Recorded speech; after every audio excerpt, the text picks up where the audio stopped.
Now another different kind of tea, where we would use the other infuser, is flowers, which were a green style of tea. Some people like them, some people don't. I'd close the bottom of my well, drop the ball in, use this infuser, then I'd pour my hot water. You'll see how that flowers out after a little while. Again, I look for my, there we go. And I would close up my lid. Now, that probably takes about, I believe, about 6 minutes or so to open up and flower. We're gonna cut now and come back and see it when it's flowered.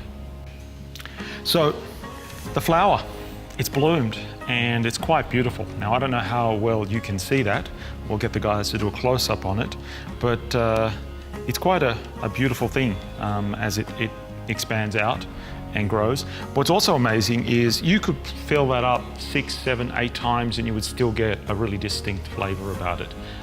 It wouldn't just weaken like many of the teas that you would buy over the counter in the supermarkets, etc. Now I'm gonna just actually try that because this is a new one I haven't tried before. It's a very strong jasmine style smell. Yeah, that's really beautiful.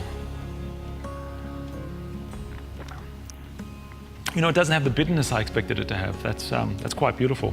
And we'll be doing some real, because there's about 9 or so flowers that the Chinese do export out to the world. I bought a few while I was in China, and we'll actually do a video entirely about each of those and each of their qualities.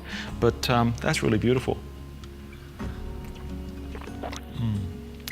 Thank you.